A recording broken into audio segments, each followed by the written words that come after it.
So in today's video, I want to talk about Zion Williamson, and this is not an L Meat video. We're going to be talking specifically about him as a basketball player, none of that fun off-court stuff, unfortunately.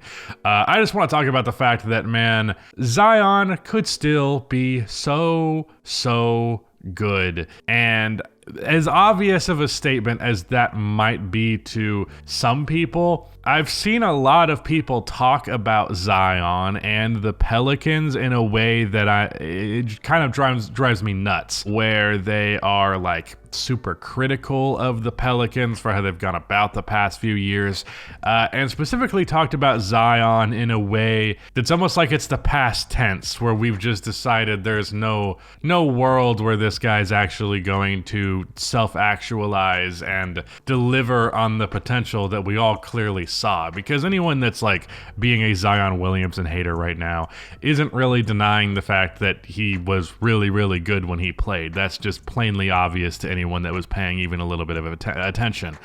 Even in the era of people completely hating on guys who can't shoot threes, he was so freaking dominant, no one had any question about that. Hello everybody, welcome to Awesome Rusty Bucket. Subscribe to the channel if you have not already and drop a like on this video. It only takes 1 second and makes a massive difference in how the video performs in the YouTube algorithm. To give you an idea of how dominant he was, since the mid-90s, the only player who has had a higher points in the paint per game average than Zion is Shaquille O'Neal. And Shaq had multiple seasons in the 20s in the paint, where Zion was also in the 20 point per game mark in the paint. And only 2 of those seasons, Shaq actually scored more points per game in the paint than Zion Williamson did in the 2021 season. So we're talking about a guy that is an unbelievably unstoppable force on the interior. Add on to that he is a pretty damn solid rebounder.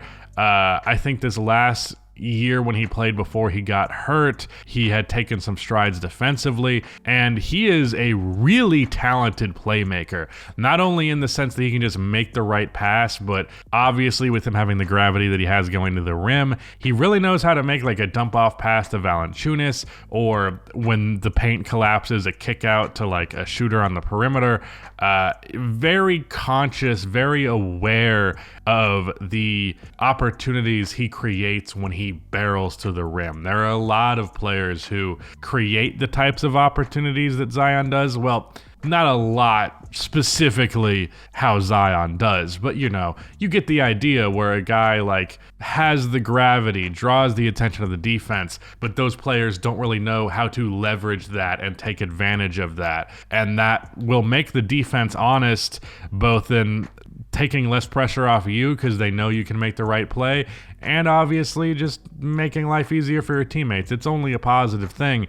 And him having that aspect to his game, I don't know how much New Orleans would choose to actually utilize that as a part of the offense, but at the very least it means that like dealing with double teams and stuff like that really is not going to be a weakness for him.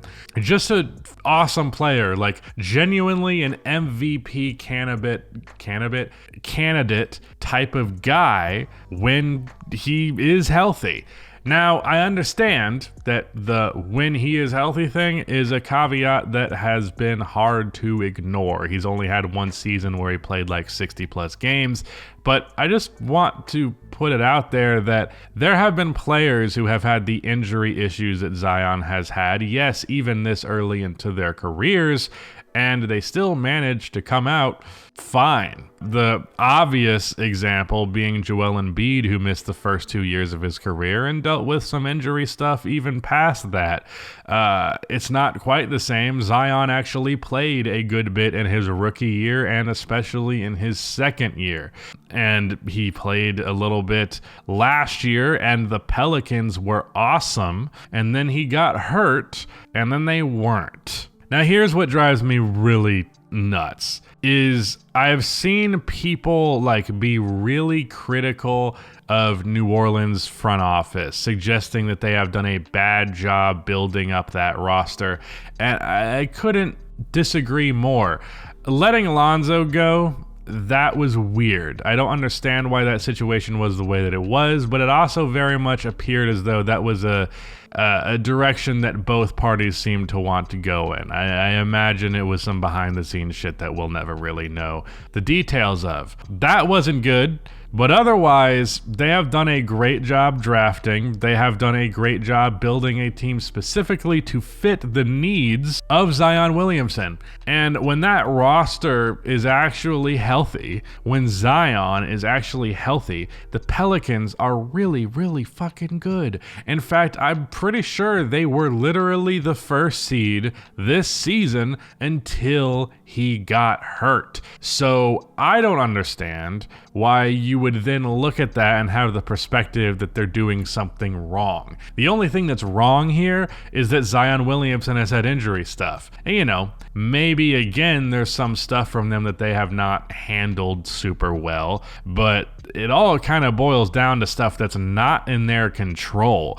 If you get a superstar transcendent talent like Zion Williamson, you then build the talent around that player and hope that that player can take you far. And that's exactly what the Pelicans did. Brandon Ingram fits that team perfectly. It's a great second option to play off of Zion's gravity in the paint. You have the more perimeter-oriented guy. Trey Murphy, dude, that guy is going to be really fucking good, okay? Like really, really good. Like I think he will probably be one of the 10 to 15, because obviously a bunch of great shooters are coming into the league now, but 10 to 15 best shooters of all time. Obviously that's taking the assumption that he is healthy throughout his career and will be able to get up those attempts, but the guy was a sniper from outside this year, and that volume's only going to increase as time goes on. And taking that into account, he's perfect.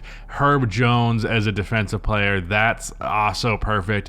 Jonas Valanciunas, there can be some weird fit stuff, but overall, they managed to make that work. I do wonder if in a playoff setting, if Zion and Valanciunas would be exploited far more than it ever is in a regular season setting. But at least in that regular season setting, man, the Pelicans can easily be a 50-win tier team with a lot of wing depth, with a lot of shooting around Zion, with an all-star talent next to Zion.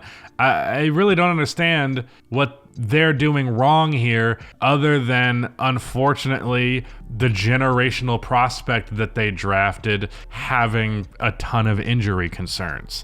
So from that end, I don't understand the criticism there.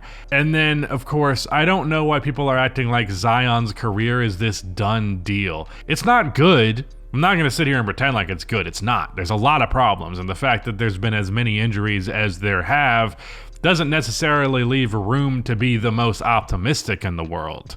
But people have taken that reason to not be optimistic and taken it all the way to the goalpost of just, this guy's a bust and his career is over. And that's silly and short-sighted and wrong. So on that end, it's dumb. On the criticism of the Pelicans front office, and I think it's dumb. The whole thing's dumb. And I feel like the potential that exists of this team, if it does get healthy, is not something that NBA fans as a whole are taking into account nearly enough, because the potential of the Pelicans to just break out on the scene, and if Zion potentially gets some consistent health to his career, being like a perennial 50-plus win team, that potential very much exists. And if you're a Pelicans fan and you feel that way about your team, you're not delusional to feel that way. And I've seen people act like they've just been some garbage franchise the past few years, when I honestly don't think they could have done much better of a job building that team around Zion. They just unfortunately ran into the fact that dude's lower body just sucks at being a lower body, I guess. That sounded like an L Meat joke, but I swear it wasn't. Anyways, shout out to Rudy for editing this video, and goodbye.